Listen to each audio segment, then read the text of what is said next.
दोस्तों, जीवन में जो कुछ भी आपको प्राप्त करना है, जो कुछ आप प्राप्त करना चाहते हैं, अगर वो आपको प्राप्त नहीं हो रहा है तो इसका बस एक ही अर्थ निकलता है कि जो प्रयास आप कर रहे हैं वो उतने मनोयोग से नहीं कर रहे हैं जितना कि आपका टारगेट आपसे चाहता है। मान लेते हैं कि आप पीसीएस बनना चाहते हैं, लेकिन पीसीएस के लिए निर्धारित जो पाठ्यक्रम है उसको पूरा नहीं करते हैं।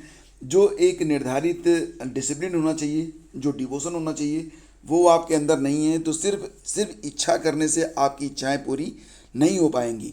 कहा भी गया ना कि उद्यमेन ही सिद्ध्यंति कार्याणि मनोरथ है, नए सुप्त सिंहस्य प्रविशन्ति मुखे मृगा। यानी कि अगर आपको सफलता प्राप्त करनी है तो उद्यम कार्य आपको करना ही पड़ेगा। और अगर आप वो कार्य नहीं करते हैं तो ये भी लिखा गया है कि प्रभु ने तुमको कर दान किए, सब वांछित वस्तु विधान किए, तुम प्राप्त करो उनको न अहो, फिर है यह किसका दोष कहो। समझो न अलभ्य किसी धन को, न रहो न निराश करो मन को। तो सब कुछ आपके हाथ में है, आपकी इच्छाओं पर निर्भर करता है कि आप कितना प्रयास करते हैं। नमस्कार दोस्तों, स्वागत है आप सभी का स्टडी विद ज्ञान प्रकाश में। आज 7 सितंबर है, तो बात करते हैं aided junior high school revise result के बारे में। ये परिणाम देर रात मंगलवार को जारी किया गया। कल मैंने जब न्यूज़ दी थी तो मैंने देखा कि कुछ लोग धमकी दे रहे थे कि अगर आज रिजल्ट नहीं आया तो आपका चैनल अनसब्सक्राइब कर देंगे। भाई कर दो ना, कोई फ़र्क नहीं पड़ता है। यहाँ पर मैं कोई भविष्यवाणी तो करता नहीं हूँ। जो सूचनाएं निकल कर आती हैं आयोग से, बस वही मैं आपको बता देता हूँ। इसके बाद आयोग का काम है कि वो क्या करता है क्या नहीं करता है। तो यहाँ पर मैं ना तो कोई ऑथेंटिक अथॉरिटी हूँ कि मैं परिणाम जारी करूँगा। परिणाम तो आयोग को जारी करना है। आयोग जो संकेत देता है वो संकेत मैं आपको दे देता हूँ कि हाँ ऐसा होने वाला है। बाकी सब कुछ ये आयोग पर डिपेंड करता है, तो ये मेरे हाथ में नहीं था। और जिसको लगता है कि मैं बिल्कुल जो कहूँगा वो नहीं हुआ तो लोग चैनल को अनसब्सक्राइब करेंगे, तो फिर उनको क्या कहा जाए। एनीवे फ्रेंड्स, यहाँ पर देखिए, शिक्षक भर्ती पूर्व में सफल 3,369 अभ्यर्थी तो फेल हुए। यानी कि ये दावा बिल्कुल सच हुआ कि जो रिजल्ट इसके पहले आया था वो यूं ही कर जांच दिया गया, उसमें जो कापियाँ जांची गई थी यूं ही जांच दी गई थी। और ये वाकई बहुत ही चिंता का विषय है कि परीक्षा देने के बाद भी अभ्यर्थियों को निश्चिंत बैठने का मौका नहीं मिलता है। वो इस बात को लेकर निश्चिंत नहीं रह सकता है कि उसकी जो कापियाँ होंगी वो बिल्कुल नीट एंड क्लीन फेयर तरीके से जांची जाएंगी। अगर ऐसा होता तो जितनी बार कापियाँ जांची जाती हैं उतनी बार नए परिणाम क्यों आते। तो 3,369 अभ्यर्थी ऐसे अभ्यर्थी हैं जो पिछली बार पास हुए थे। अपनी सफलता का ये अभ्यर्थी जश्न भी मना चुके थे, लेकिन फिलहाल अब फेल हैं। और इतने ही अभ्यर्थी जो कि निराश थे, फिलहाल अब वो पास हैं। यानी कि कहीं खुशी तो कहीं गम वाला माहौल है। लेकिन आपको बता दें कि यह ऐसा नहीं कि ये फाइनल मेरिट है, ये सिलेक्शन की लिस्ट है। अभी जो है कई चीज़ें बाकी हैं ना, कहते हैं ना कि अभी इम्तहान और भी हैं, सितारों के आगे जहां और भी है। तो अभी जो है एकेडमिक के आधार पर और शिक्षक भर्ती परीक्षा में जो आपके अंक मिले हैं उसके आधार पर फाइनल मेरिट जो होगी वो तैयार की जाएगी।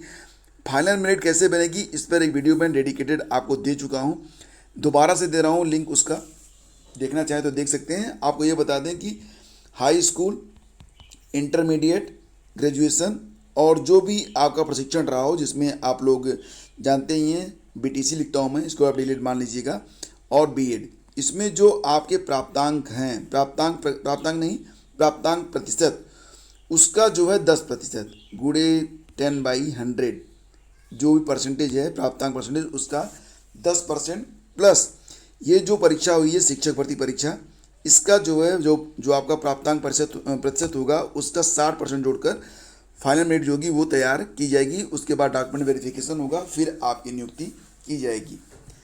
तो जो रिजल्ट है वो आप updled.gv.in पर 30 सितंबर तक देख सकते हैं। सैकड़ों की संख्या ऐसे अभ्यर्थियों की कापियाँ जांच दी गई जो अनर्ह थे। लिखित परीक्षा में अनारक्षित वर्ग में 65%, यानी कि अभी फ़िलहाल जो रिजल्ट आया है तो जितने लोगों ने 150 अंकों की परीक्षा हुई थी, जो जनरल कैटेगरी से थे 97 अंक प्राप्त किए, और जो लोग रिजर्व कैटेगरी से थे अगर उन्होंने 90 अंक प्राप्त किए तो बस उनके नाम की सूची यहाँ पर है, जो कोई सिलेक्शन की लिस्ट नहीं है। हाँ, अगर आपने 97 प्लस प्राप्त किए हैं, जनरल हैं, 90 प्लस प्राप्त किए हैं, रिजर्व कैटेगरी से आते हैं, तो आपका नाम इस सूची में रहेगा। मतलब ये कि अब बाकी जो दारोमदार है वो आपके एकेडमिक पर रहेगा। और अगर आपके अंक अच्छे हुए शिक्षक भर्ती परीक्षा में तो और एकेडमिक में थोड़े से पुअर भी हैं, तब भी आपको सिलेक्शन मिल सकता है। तो एकेडमिक और ये जो आपकी शिक्षक भर्ती परीक्षा हुई है, दोनों के आधार पर अब मेरिट बनेगी। तो अब अच्छा, कट ऑफ कितनी जा सकती है, ये सवाल आपका ज़रूर आएगा। तो कट ऑफ पर एक वीडियो मैं आपको बनाऊंगा, तो उसको आपको देखना पड़ेगा, क्योंकि कट ऑफ की जो गणित है वो थोड़ी सी जटिल है, उसको समझना थोड़ा सा बहुत सारे लोगों को मुश्किल लगता है। लेकिन मैं बहुत सारे तरीके में आपको बताऊंगा कि अगर एकेडमिक ज़्यादा है तो कम से कम कितनी शिक्षक भर्ती में अंक होना चाहिए, या फिर अगर एकेडमिक कमज़ोर है तो कितने अंक हों कि आपका सिलेक्शन हो जाएगा अंतिम तौर से।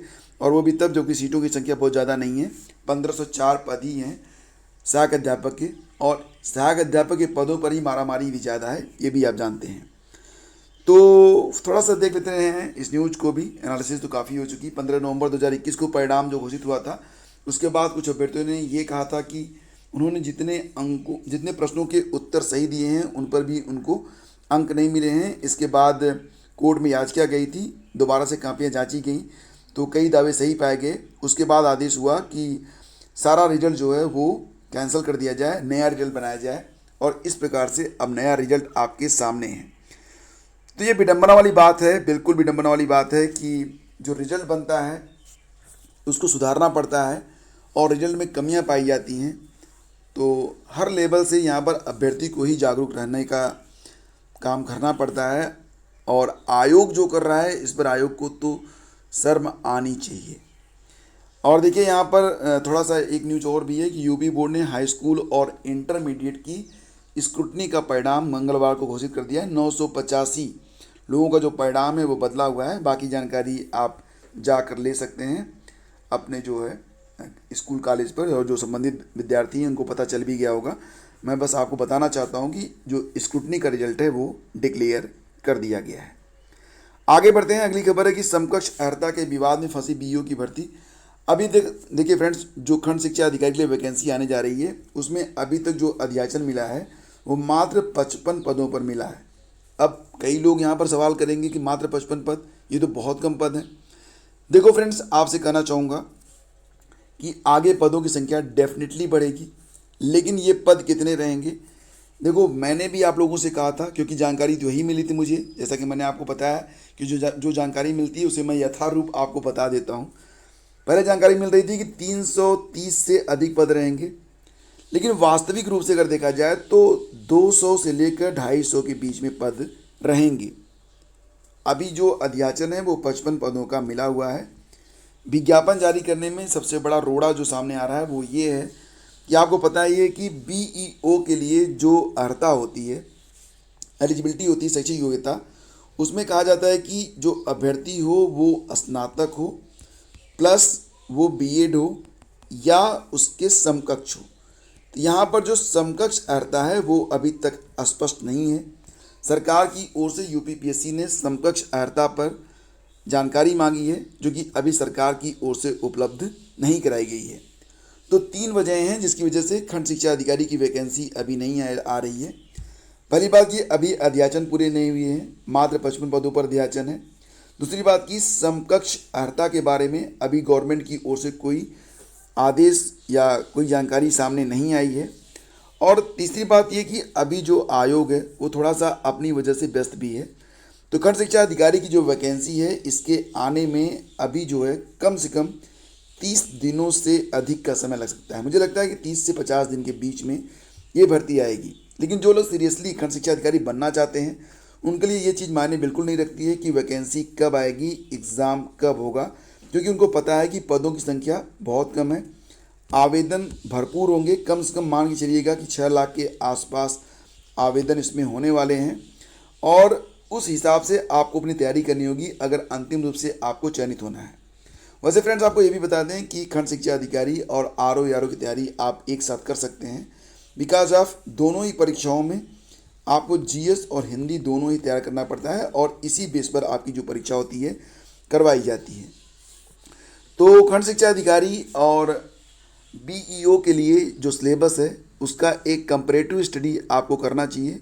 इस पर एक वीडियो मैं अपलोड कर दूंगा ताकि आप समझ पाएँ कि दोनों में कितने पोर्शन कॉमन हैं, कितने थोड़े से डिफरेंट हैं, तो उस आधार पर आपको कैसे तैयारी करनी चाहिए। तो फिलहाल यहाँ पर आप देख ही रहे हैं कि 2019 में जो वैकेंसी आई थी उसमें 309 पद थे और उस वक्त समकक्ष अर्हता को लेकर कोई विवाद नहीं था, तो भर्ती पूरी हो गई। बाद में कुछ अन्य भर्ती परीक्षाओं में समकक्ष अर्हता के विवाद को लेकर न्यायालय में याचिका हुई थी और कोर्ट ने आदेश दिया कि जो समकक्ष अर्हता है पहले उसको पूरी तरह से स्पष्ट कर लिया जाए, उसके बाद प्रक्रिया शुरू की जाए। तो यूपीपीएससी ने शासन को पत्र लिखा कि समकक्ष अर्हता पर स्थिति स्पष्ट की जाए और दिशा निर्देश मांगे, तो आयोग को अब तक कोई जवाब नहीं मिला है। सूत्रों का कहना यह है कि शासन स्तर से ही स्थिति स्पष्ट होने के बाद ही नया विज्ञापन जारी कर आवेदन मांगे जाएंगे और बीईओ के अब तक 55 पदों का जो अध्याचन मिल चुका है, पदों की संख्या बढ़ने के आसार हैं। तो मुझे उम्मीद है कि ये जो विश्लेषण है आपको बिल्कुल अच्छा लगा होगा और सारी बातें आपकी स्पष्ट हो गई होंगी। अगर आपके मन में कोई डाउट है तो आप सवाल कर सकते हैं। खंड शिक्षा अधिकारियों के 55 पदों पर भर्ती जल्द, तो फिलहाल अखबारों पर मत जाइए, जो मैं बता रहा हूँ उसको सुनिए कि 55 नहीं, इससे अधिक ही पद रहेंगे। और पीसीएस की रद्द प्रारंभिक परीक्षा 2021 के मामले में फैसला सुरक्षित। तो फिलहाल चलिए, अब पीसीएस की जो अंतिम सुनवाई थी हो चुकी है और इस पर क्या डिसीजन आएगा ये आने वाले दिनों में आपको पता चलेगा। आपको पता ही होगा कि पूर्व सैनिकों के लिए 5% का जो आरक्षण का प्रावधान था उसको बिना ध्यान में रखे हुए यूपीपीएससी ने यूपीपीसीएस 2021 का जो परिणाम जारी किया था उस पर याचिका डाली गई थी। सिंगल बेंच की ओर से यूपीपीसीएस 2021 के परिणाम को रद्द करते हुए नए परिणाम को जारी करने की बात कही गई थी, जिसको यूपीपीएससी ने यानी कि उत्तर प्रदेश लोक सेवा आयोग ने डबल बेंच में चैलेंज किया था। और डबल बेंच में चैलेंज करने के बाद इस पर जो सुनवाई होनी थी, पहली सुनवाई में तो जो एक संबंधित जज थे उन्होंने खुद को इस सुनवाई से अलग कर लिया था। उसके बाद फिर कल इसकी सुनवाई हुई है और फैसला जो है वो सुरक्षित कर लिया गया है।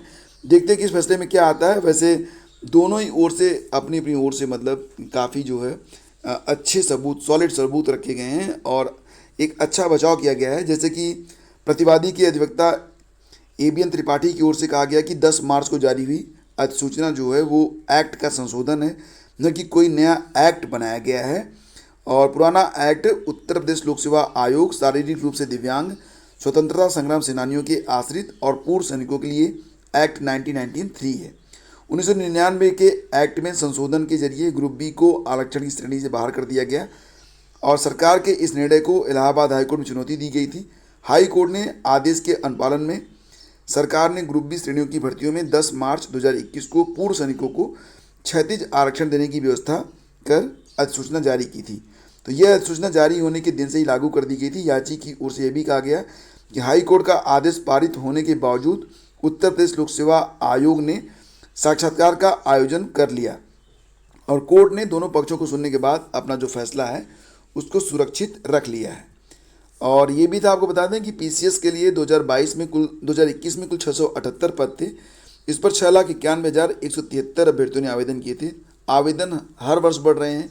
मैंने आप लोगों से कई बार कहा है कि जो आपके सपने हैं फटाफट उसको पूरा करिए, क्योंकि आगे चलकर आपके पास समय कम भी रहेगा। और दूसरी बात है कि जो नए नए प्रतियोगी आ रहे हैं वो सीरियसली मान के चलिए कि अब जो प्रतियोगी आ रहे हैं सामने, पहले क्या होता था कि जो सीरियस एस्पिरेंट होते थे वो इलाहाबाद, दिल्ली, पटना वगैरह में जाकर तैयारी करते थे, लेकिन अब तो ऑनलाइन का ज़माना है। बहुत सारे अच्छे अच्छे टीचर हैं जो कि इसमें उनके घर तक पढ़ा रहे हैं, मतलब कि मोबाइल फ़ोन पर भी पूरा का पूरा कोर्स अवेलेबल है और बहुत सारे अभ्यर्थी घर पर ही कमर तोड़ मेहनत कर रहे हैं। तो मतलब ये कि प्रतियोगिता प्रतिवर्ष बढ़ रही है और जो आपके सपने हैं उसके लिए आप इंतज़ार मत करिए।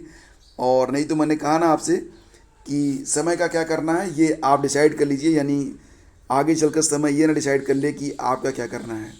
तो जो कुछ करना है वो शीघ्र करिए। वैसे भी कहा गया ना कि सुबह से शीघ्रम, जो अच्छा है उसको अभी कर लीजिए।